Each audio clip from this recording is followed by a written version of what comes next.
Hello बच्चों, welcome back my channel. कैसे हैं आप सब लोग। आज की वीडियो में मैं आप लोग के लिए जो बिहार स्टेट में एग्जाम्स होने वाले डेट्स आ गई हैं आप लोग के एग्जाम की, तो उसके लिए प्रैक्टिस सेट लेकर के आई हूँ। जिन बच्चों का कॉमर्स सब्जेक्ट है, पेपर सेकंड में कॉमर्स है आपका, तो उनके लिए प्रैक्टिस सेट में लेकर के आई हूँ, जिससे आपकी अच्छे से हेल्प हो जाए और जो भी आपने पढ़ा है उसको आप रिवाइज भी कर लें। आज की वीडियो में भी ऐसे ही कुछ इंपॉर्टेंट क्वेश्चन रहेंगे। तो वीडियो को शुरू करते हैं। ये शुरू करने से पहले जिन बच्चों ने सब्सक्राइब नहीं किया है, सब्सक्राइब कर लीजिए। वीडियो अच्छी लगेगी लाइक कर दीजिएगा और फ्रेंड्स तक वीडियो को शेयर भी करना है। आइए शुरू करते हैं और पहला क्वेश्चन लेते हैं इसमें। विच of the following is an example of use of funds. निम्नलिखित में से कौन धन के उपयोग का एक उदाहरण। तो यहाँ पर आपको बताना है कि जो फंड होता है, जो आप उसको यूज करते हैं, एक तो हो जाता है सोर्स ऑफ फंड, दूसरा होता है यूज ऑफ फंड। जो कंपनी के फंड्स होते हैं, कोष होते हैं, एक तो आप यूज करते हैं, तो कोई भी परचेज करेंगे एसेट को, किसी को भी आप रीपे कर रहे हैं, रिडेम्पशन हो रहा है, तो इसमें क्या रहता है, यूज होता है। और एक होता है कि आपके सोर्स ऑफ फंड, यानी कि कहाँ से फंड्स जो है वो कंपनी में या आपके ऑर्गेनाइजेशन में आ रहा है। तो यहाँ पर आपसे पूछा है कि यूज ऑफ फंड कहाँ पर होगा। इंक्रीज इन फिक्स एसेट, स्थायी परिसंपत्तियों में वृद्धि। इंक्रीज इन कैश, नगद में वृद्धि। टैक्स रिफंड, कर वापसी। इंक्रीज इन एनी लायबिलिटी, किसी भी दायित्व में वृद्धि। तो यूज ऑफ फंड कहाँ पर होता है या फिर एप्लीकेशन ऑफ फंड कहाँ पर होता है, जब आप कोई भी एसेट को, जैसे किसी में आप, जैसे कि इसमें जो एग्जांपल्स आपके दे रखे हैं ऑप्शंस में, तो जब आप कोई भी एसेट को परचेज करने में आपने कैश चुकाया, कैश आपने दिया, आपके पास एसेट आएगी। तो यहाँ पर इस तरह से रहेगा कि आपने यूज किया उस फंड का। बाकी अगर कैश में वृद्धि हो रही तब तो एसेट बढ़ ही रही है आपकी। रिफंड मिल रहा है टैक्स का तो भी एसेट बढ़ रही है आपकी, यानी कि कैश बढ़ रहा है आपका। इंक्रीज इन एनी लायबिलिटी, तो यहाँ पर भी नहीं रहेगा। जो आपने परचेज करी है फिक्स्ड एसेट, तो वहां पर आपने कैश दिया है, तो वहां पर आपने उस फंड का यूज किया है। तो एक आंसर होगा हमारा ऑप्शन ए। इसके अलावा अगर हम बात करें कि और कैसे फंड का यूज होता है, तो जब आप जो शेयर या डिबेंचर होते हैं उनका रिडेम्पशन किया जाएगा, जो आपकी फिक्स्ड एसेट है उनमें परचेज करेंगे, जैसे कि इस क्वेश्चन में था, या फिर जो लॉन्ग टर्म लोन्स होते हैं उनको वापस भुगतान करेंगे, पे करेंगे, या जो वर्किंग कैपिटल होती है वो इंक्रीज हो रही है, या जो डिविडेंड होता है या टैक्स होता है उसका पेमेंट कर रहे हैं। ये सारे पॉइंट्स ध्यान में रखिएगा, इन सब में यूज किया जाता है फंड को। यहाँ पर एक आंसर है ऑप्शन ए। नेक्स्ट क्वेश्चन है, which of the following accounts is not a liability account. देयता खाता या दायित्व खाता निम्नलिखित में से नहीं है। अकाउंट्स पेएबल देय खाता, अक्वायर्ड एक्सपेंसेस उपार्जित व्यय, कैश रोकड़, नोट्स पेएबल देय नोट्स। क्वेश्चन में कह रहा है कि इसमें से कौन सा जो है वो आपका एक जो अकाउंट है वो दायित्व उत्पन्न नहीं कर रहा, दायित्व नहीं बन रहा होगा। तो जो आपका अकाउंट्स पेएबल है या अक्वायर्ड एक्सपेंसेस या फिर नोट्स पेएबल है, ये तीनों ही लायबिलिटी होते हैं, लेकिन जो कैश होता है वो कैश लायबिलिटी ना होकर के एसेट होती है, करेंट एसेट होती है। तो यहाँ पर क्या नहीं होगा, वो हो जाएगा कैश रोकड़। एक आंसर होगा हमारा ऑप्शन सी। नेक्स्ट क्वेश्चन है, which of the following will have a credit balance. निम्नलिखित में से किसमें क्रेडिट शेष होगा, यानी कि जो अकाउंट्स हम बनाएंगे इसका, तो वहां पर किसमें जो होगा वो क्रेडिट शेष होगा। सेल्स में, कैपिटल, सैलरी, रेंट पे। तो यहाँ पर आपको चूज करना है ऑप्शंस को, करेक्ट ऑप्शन को। तो पेयर में दे रखा है ए बी है, या फिर ए सी, या फिर बी डी, या फिर सी डी। तो यहाँ पर कौन सा करेक्ट आंसर होगा, तो वो हो जाएगा आपका ऑप्शन ए। ऑप्शन ए में क्या दे रखा है, ए और बी, यानी कि जो सेल्स होती हैं और जो कैपिटल है, इन दोनों में ही जब आप अकाउंट बनाएंगे तो क्या आएगा, क्रेडिट शेष आएगा, यानी कि क्रेडिट यहाँ पर ज्यादा रहेगा और डेबिट में कम रहेगा। तो कैपिटल अकाउंट बनाते हैं तो मोस्टली में वो शेष ही रहता है, आपका बैलेंस ही दिखाया जाता है। और इसी तरह सेल्स में भी रहेगा, जब आप उसका अकाउंट बनाएंगे तो भी आपका क्रेडिट बड़ा होगा, डेबिट छोटा होगा। इसीलिए क्रेडिट शेष का मतलब यही है कि क्रेडिट बड़ा है और डेबिट छोटा है। तो यहाँ पर करेक्ट आंसर जो होगा आपका वो हो जाएगा ऑप्शन ए। नेक्स्ट क्वेश्चन है, cash book is used to record the following. रोकड़ बही का प्रयोग निम्नलिखित का रिकॉर्ड रखने के लिए किया जाता है। यहाँ पर आपको बताना है जो कैश बुक बनाई जाती है उसमें किस तरह के रिकॉर्ड्स रखे जाते हैं या क्या रिकॉर्ड किया जाता है। ऑल कैश रिसिप्ट ओनली, सभी नगद प्राप्तियां। ऑल कैश पेमेंट्स ओनली, सभी नगद भुगतान। All cash and credit sales, सभी नगद और क्रेडिट बिक्री। और receipt and payment of cash, नकदी की सभी जो रसीदें यानी कि जो प्राप्तियां हुई हैं या फिर जो भुगतान किया है वो सारे। तो जो कैश बुक बनाई जाती है, रोकड़ बही जिसे हिंदी में कहा जाता है, तो उसमें मेनली क्या चीजें नोट किया जाता है कि जो भी आपने कैश में पेमेंट किए थे या जो भी आपको कैश में रिसिप्ट मिली है, जो भी रिसीव हुआ है आपको कैश में या जो आपने पेमेंट किया है कैश में, उसको इस हम कैश बुक में दिखाते हैं। कई तरह की कैश बुक बनती है। एक तो पेटी कैश बुक बनती है जो रोजमर्रा के खर्चे होते हैं, डेली के एक्सपेंसेस होते हैं छोटे मोटे, उसके लिए बनाई जाती है।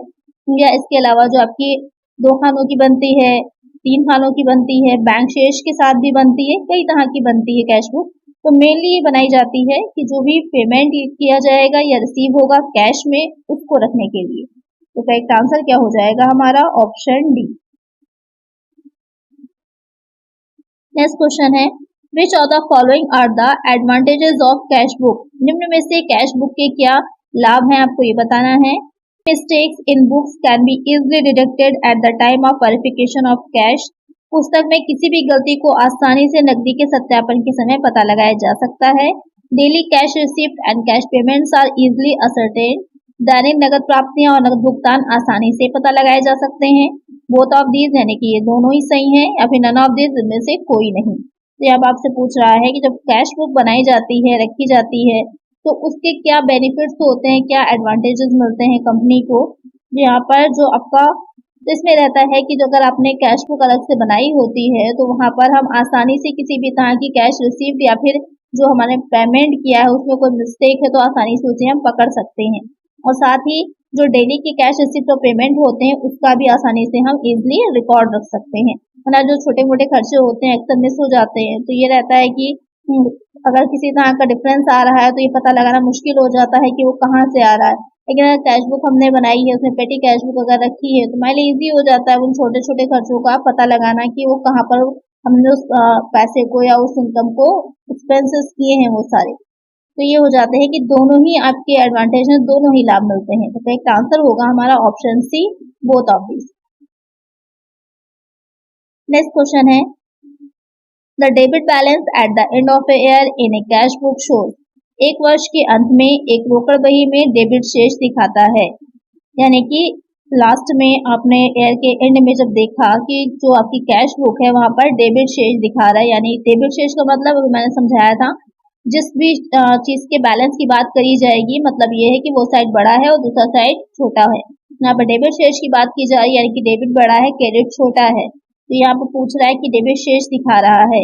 तो total cash paid during the year, वर्ष के दौरान भुगतान किया गया कुल नगद।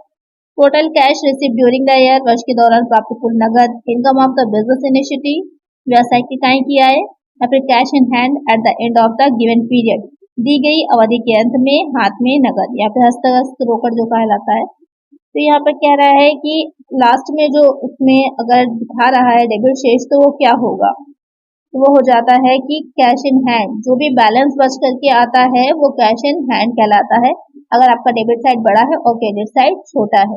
तब क्वेश्चन ये आता है कि डेबिट साइड में क्या दिखाते हैं और क्रेडिट में क्या दिखाते हैं।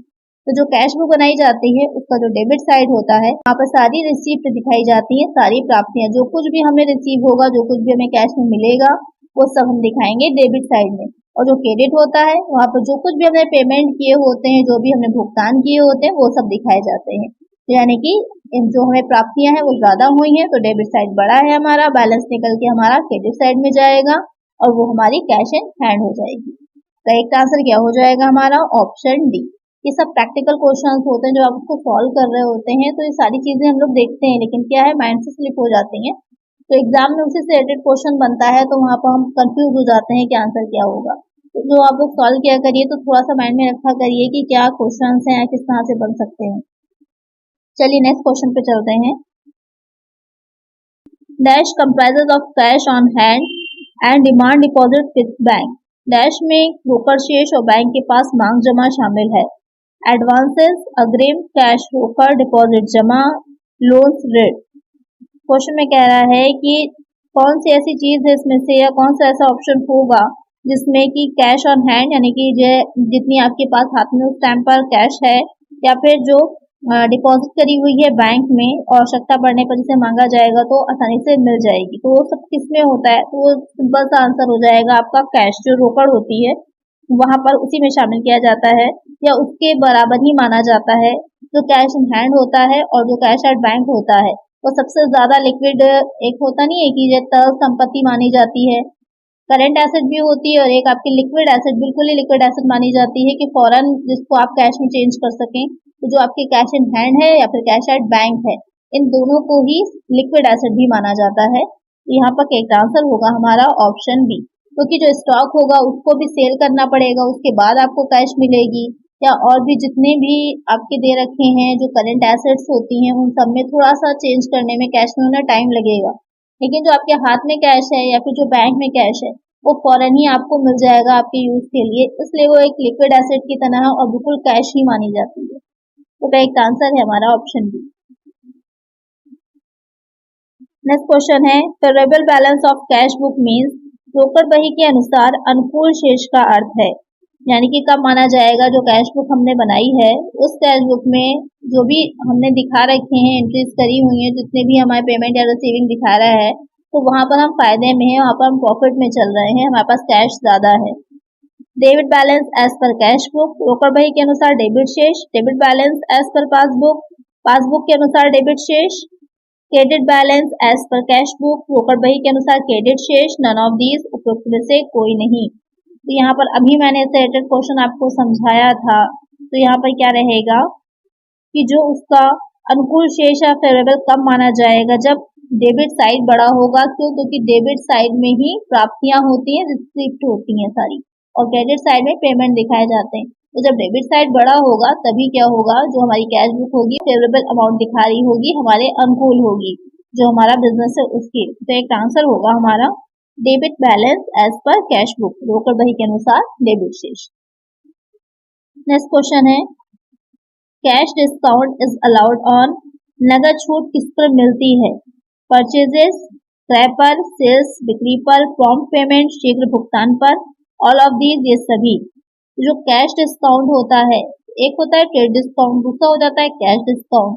तो जो कैश डिस्काउंट होता है वो उन जो हमारे कस्टमर्स होते हैं उनको ही देते हैं जो उसकी फौरन हमें पेमेंट कर रहे होते हैं, जिनसे फौरन ही पेमेंट प्राप्त हो जाती है, उन्हें ही कैश डिस्काउंट दिया जाता है।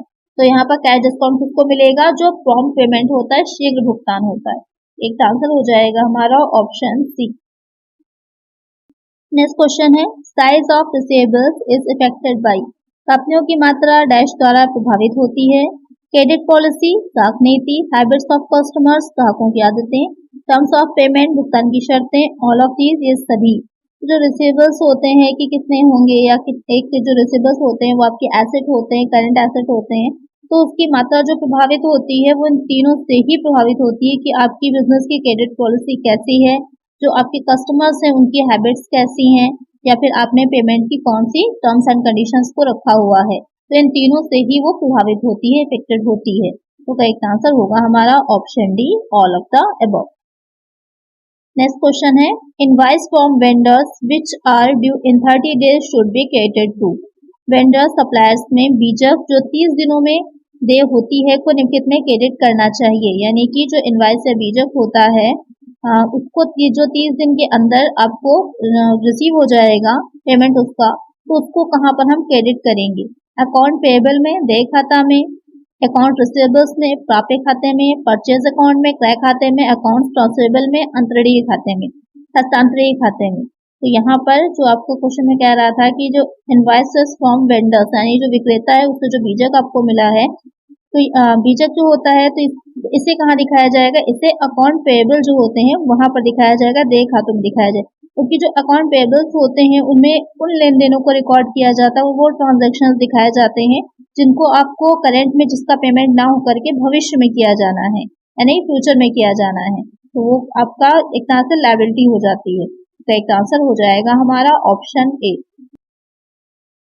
नेक्स्ट क्वेश्चन है, a purchase of office equipment as credit requires a credit to. कार्यालय उपकरण का उधार क्रय क्रेडिट किया जाता है, यानी कि कोई आपने ऑफिस में इक्विपमेंट लिया है लेकिन आपने वो इक्विपमेंट जो परचेज किया वो क्रेडिट पे किया है, यानी उधार लिया है, तो उसको आप कहाँ पर दिखाएंगे? जो अकाउंट्स होंगे उसमें, अकाउंट पेएबल में, देय खातों में, कैश में यानी कि रोकड़ में, ऑफिस एक्सपेंसेस कार्यालय व्यय में, इक्विपमेंट एक्सपेंसेस उपकरण व्यय में। तो आपने उधार पे लिया है तो एक तरह से आपका क्या हो जाएगा कि आपको उसका अमाउंट को पे करना अभी बाकी है, तो उसे हम दिखाएंगे अकाउंट पेएबल में, यानी कि देय खातों में। एक आंसर हो जाएगा हमारा ऑप्शन ए। नेक्स्ट क्वेश्चन है, which of the following is not required while vouching sales return. विक्रय वापसी का प्रमाणन करते समय निम्नलिखित में से कौन आवश्यक नहीं है। एग्जामाइन डेबिट नोट्स, डेबिट नोटों की जांच करना। Examine cut off points, cut off अंकों की जांच करना। एग्जामाइन क्रेडिट नोट्स, क्रेडिट नोटों की जांच करना। या फिर एग्जामाइन सेल्स रिटर्न बुक, विक्रय वापसी पुस्तक की जांच करना।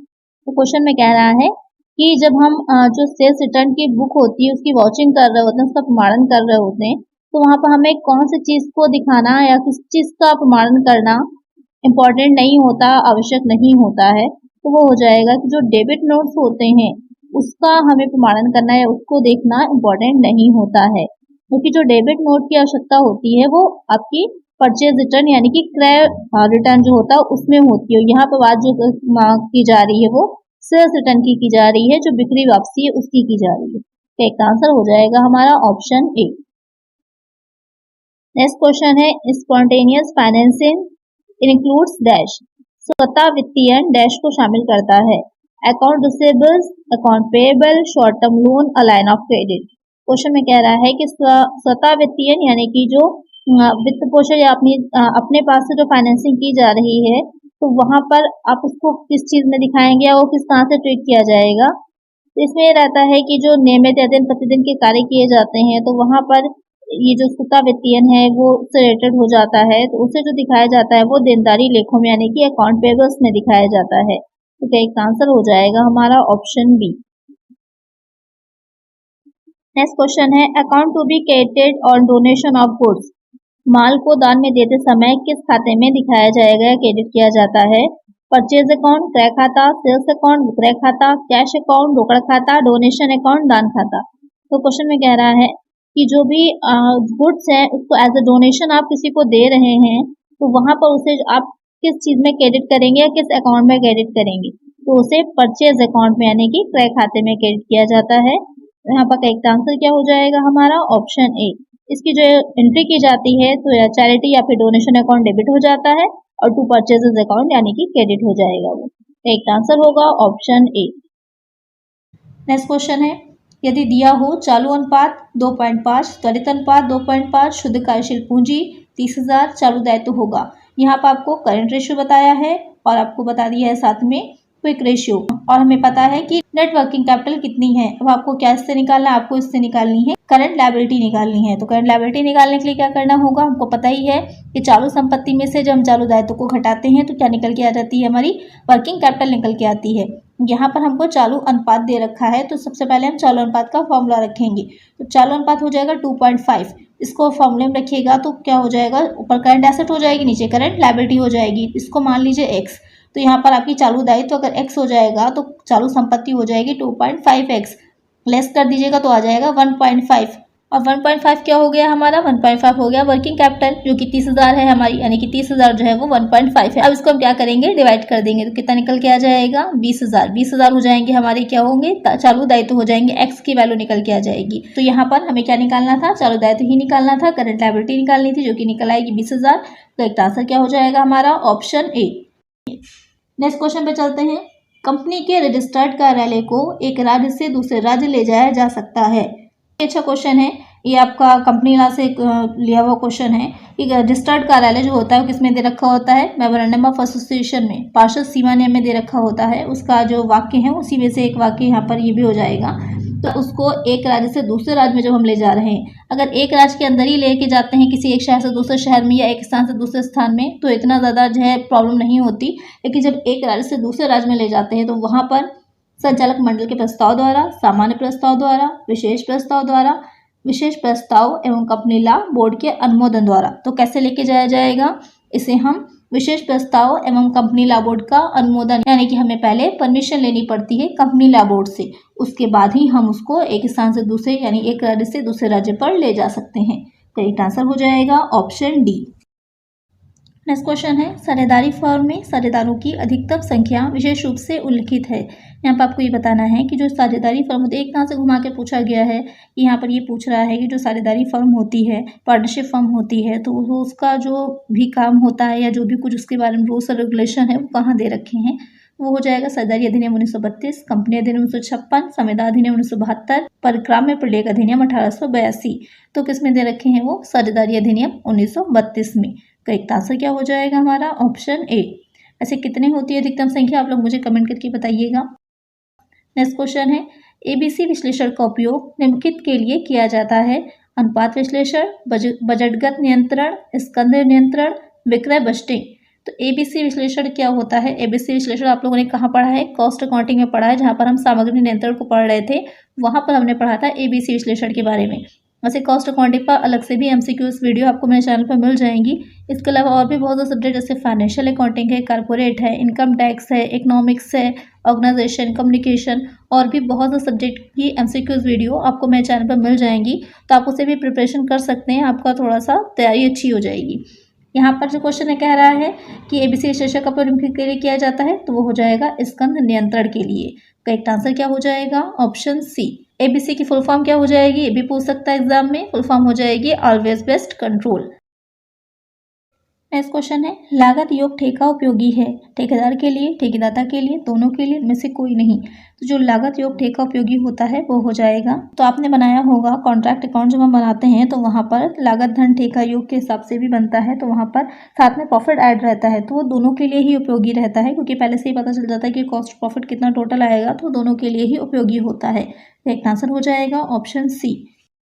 नेक्स्ट क्वेश्चन है, निम्न में से कौन अंकेक्षण की प्रक्रिया का अंग नहीं है? यहाँ पर आपको बताना है जो ऑडिटिंग होती है उसका एक हिस्सा नहीं होगा, इसमें से कौन? प्रमाणकों का परीक्षण किया जाता है, बिल्कुल बिना उसके परीक्षण के हम ये नहीं जान पाएंगे कि जो है किसी तरह का कपट या छल या असत्य व्यवहार तो नहीं है। संस्था के अधिकारियों से कुछ स्पष्टीकरण मांगना, आवश्यकता होने पर मांगा जाता है। चिट्ठा लाभानी खाता तैयार करना, अंकेक्षक प्रतिवेदन तैयार करना। अंकेक्षक रिपोर्ट तो सबसे इंपॉर्टेंट है, लास्ट में पूरा अंकेक्षक का कार्य होने के बाद रिपोर्ट तैयार करता है अंकेक्षक। चिट्ठा लाभानी खाता तैयार करना, ये कार्य जो होता है वो अंकेक्षण में नहीं आता, ये लेखांकन का कार्य, अकाउंटिंग का कार्य है जो पहले होता है और उसके होने के बाद ही अंकेक्षण किया जाता है। तो ये जो होगा अंकेक्षण की प्रक्रिया का अंग नहीं होगा। करेक्ट आंसर क्या हो जाएगा? Option C. यहाँ पर जांच करना दे रखा होता कि चिट्ठा लाभानी खाता की जांच करना, वो करेक्ट होता, लेकिन तैयार करना अंकेक्षण का कार्य नहीं होगा। करेक्ट आंसर होगा ऑप्शन सी। नेक्स्ट क्वेश्चन है, द्विपक्षीय अवधारणा पर आधारित लेन देनों के लिखने की प्रणाली को कहा जाता है। दोहरा लेखा प्रणाली, दोहरा खाता प्रणाली, इकहरी खाता प्रणाली, इनमें से कोई नहीं। बहुत इजी सा क्वेश्चन है, जैसे ही आप क्वेश्चन पढ़ेंगे आपको लगेगा इसका आंसर तो आता होगा, लेकिन जब आप लगाने जाएंगे, टिक करने जाएंगे, तो वहाँ पर दोहरा लेखा और दोहरा खाता, इसमें आप कंफ्यूज हो जाएंगे कि दोनों में से करेक्ट कौन सा है। करेक्ट कौन होगा? दोहरा लेखा प्रणाली है। खाते दोहरे नहीं रखे जाते हैं, लेखांकन दोहरा किया जाता है। करेक्ट आंसर क्या होगा? Option A. आप में से कितने लोग इसमें कंफ्यूज हुए थे मुझे कमेंट करिएगा। नेक्स्ट क्वेश्चन है, कंपनी सचिव का दायित्व होता है केवल प्रसंविदात्मक, केवल वैधानिक, केवल दीवानी, प्रसंविदात्मक एवं वैधानिक दोनों। तो जो कंपनी सचिव होता है उसका प्रसंविदात्मक एवं वैधानिक दोनों ही तरह के दायित्व होते हैं। कंपनी सचिव बहुत इंपॉर्टेंट होता है, क्योंकि कंपनी के स्वयं के तो हाथ पैर होते ही नहीं है जो कंपनी चले, लेकिन नाम मात्र की व्यक्ति है, आर्टिफिशियल पर्सन है, तो उसका कार्य किसी और के द्वारा कराया जाता है। कौन करता है? जो सचिव होते हैं, उसके जो संचालक होते हैं, इन सबके द्वारा कराया जाता है। तो यहाँ पर जो उसके दायित्व होंगे वो दोनों ही होंगे। करेक्ट आंसर होगा ऑप्शन डी। नेक्स्ट क्वेश्चन है, एक फर्म का चालू अनुपात 5:3 है, इसकी कार्यशील पूंजी 20,000 है, इसकी चालू संपत्तियों का मूल्य होगा। अभी सेम ऐसा ये क्वेश्चन मैंने आप लोग को सॉल्व करवाया है, वहाँ पर हमने निकाला था चालू दायित्वों को। यहाँ पर क्वेश्चन में आपसे चालू संपत्तियाँ पूछ रहा है कि क्या होंगी, 30,000, 50,000, 20,000 या फिर 60,000। तो आप लोग इसको क्वेश्चन को ट्राई करिएगा, बहुत ही ईजी सा क्वेश्चन है। मैं आप लोग को नेक्स्ट वीडियो में बताऊंगी कि इसका करेक्ट आंसर क्या है, जब तक आप लोग मुझे कमेंट करिएगा। नेक्स्ट क्वेश्चन है, दिया गया है शुद्ध लाभ 1,50,000 रुपये, स्वाधिकार लाभांश है 25,000, कर है 10,000, समता अंश पूंजी है 10 लाख की, अंश पूंजी प्रति अंश 10 रुपये। यहाँ पर प्रति अंश आय आपको निकालना है। तो यहाँ पर अर्निंग पर शेयर निकालने के लिए, जिसे ईपीएस बोलते हैं शॉर्ट में, इसे कैसे निकाला जाएगा? तो यहाँ पर पहले इसका फॉर्मूला देख लेते हैं क्या होता है। Profit after interest and tax and plus preference dividend, ये तीनों ही चीज़ों को लेस कर दिया जाता है, अपॉन में हो जाते हैं टोटल नंबर ऑफ शेयर्स। यहाँ पर तो सबसे पहले हमें निकालना होगा, शुद्ध लाभ दे रखा है 1,50,000 का, लेकिन साथ ही हमको लाभांश होकर बताया है, इसका अर्थ ये है कि ये दोनों चीज़ें इसमें से लेस नहीं है। तो पहले हमें क्या करना है, हमें profit after interest tax and dividend निकालना होगा। तो इसको हम पहले लेस कर देंगे, कर को और स्वाधिकार लाभांश को, दोनों को घटाने के बाद कितना आ जाएगा हमारा प्रॉफिट? 1,15,000 का। अब हमें निकालनी है अंशों की संख्या। हमको कुल अंश पूंजी बता दी है और ये बता दिया है कि एक अंश कितने का है। अब हमें निकालना है कुल अंशों की संख्या। कैसे निकालेंगे? कुल अंश पूंजी बटे या अपॉन में आपका क्या आ जाएगा, एक अंश कितने का है, 10 रुपए का, अपॉन आ जाएगा 10, डिवाइड कर दीजिए 1 लाख, यानी टोटल नंबर ऑफ शेयर्स कितने हैं, 1 लाख के हैं। अब हम निकाल लेंगे ईपीएस। कैसे निकालेंगे? आपका जो प्रॉफिट निकल के आया था ऊपर हो जाएगा, अपॉन में आ जाएगा total number of shares, divide कर दीजिए, कितना आ जाएगा 1.15। तो करेक्ट आंसर यहाँ पर क्या होगा, ऑप्शन सी। नेक्स्ट क्वेश्चन है, नैतिक जांच कम करती है। नैतिक जांच क्या होती है? अंकेचर से रिलेटेड है। तो आपने कई तरह का अंकेचर पढ़ा होगा कि जो सामयिक होता है, सतत होता है, चालू होता है, अलग अलग तरह का होता है। तो नैतिक जांच जो होती है यानी कि लगातार होती रहती है, एक अंकेचक के कार्य को, एक अंकेचक के दायित्व को कम करती है। उपरोक्त तो दोनों, उपरोक्त में से कोई नहीं। तो लगातार किसी चीज़ की जब हम जो खाते बना रहे हैं उनकी जांच भी साथ साथ चलती रहती है, तो वहाँ पर ये रहेगा कि उसमें त्रुटि होने की संभावना कम रहती है, या किसी तरह का छल कपट कुछ किया जाता है तो फौरन ही उसे पकड़ लिया जाएगा। तो क्या करती है नैतिक जांच, एक अंकेक्षक के कार्य को कम करती। दायित्व कम नहीं होगा, दायित्व उसका जितना है उसका से रिलेटेड कि हाँ वो एक सही ढंग से अंकेक्षक का कार्य करे और अपनी एक सही रिपोर्ट तैयार करे, वो उसका दायित्व रहेगा, सिर्फ उसके कार्य को कम करती है। तो करेक्ट आंसर होगा ऑप्शन ए। नेक्स्ट क्वेश्चन है, देनदारों से प्राप्त राशि 12,000 तथा फर्नीचर क्रय किया गया 7,000 का कोष प्रभाव पर शुद्ध प्रभाव क्या पड़ेगा? कार्यशील पूंजी में 5,000 की शुद्ध वृद्धि होगी, कार्यशील पूंजी में 5,000 की शुद्ध कमी होगी, कार्यशील पूंजी में 19,000 की शुद्ध वृद्धि होगी, कार्यशील पूंजी में 7,000 की शुद्ध कमी होगी।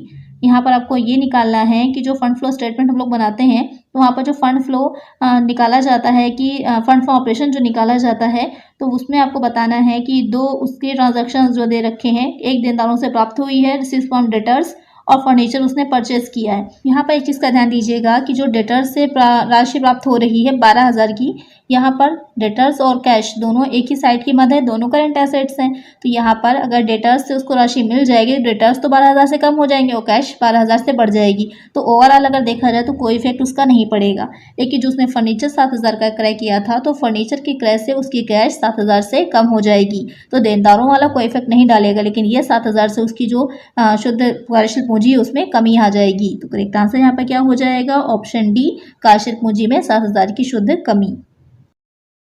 नेक्स्ट क्वेश्चन है, निम्नलिखित मदों में से किसमें डेबिट शेष होगा? पेशगी प्राप्ताएं जो एडवांस इनकम होती है, यहाँ पर उसकी बात हो रही है, बैंक ऋण, पूर्वदत्त बीमा प्रीमियम, संदिग्ध ऋणों के लिए संचिति।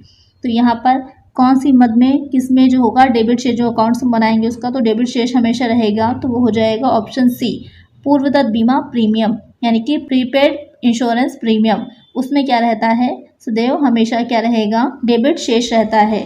ऐसा क्यों होता है? क्योंकि यह व्यय जो होता है वो बीमा प्रीमियम से घटाकर दिखाते हैं, और ये साथ ही क्या है, किस तरह का है, ये आयगत व्यय है, रेवेन्यू एक्सपेंडिचर है। नेक्स्ट क्वेश्चन है, समर्पण मूल्य लागू होता है, इसे सरेंडर वैल्यू कहा जाता है, किस चीज़ पर लागू होगी? जीवन बीमा पर, अग्नि बीमा पर, समुद्री बीमा पर, सभी प्रकार के बीमा पर। तो जो समर्पण मूल्य होता है, सरेंडर वैल्यू होती है, वो सिर्फ जीवन बीमा पर ही लागू होती है।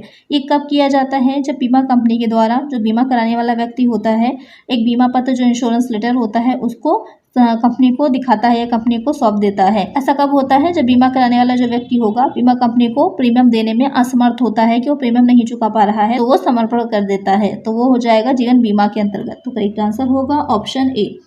नेक्स्ट क्वेश्चन है, यदि कंपनी अधिनियम के प्रावधानों का उल्लंघन किया गया हो तो अंकेक्षक को इसकी सूचना देनी चाहिए।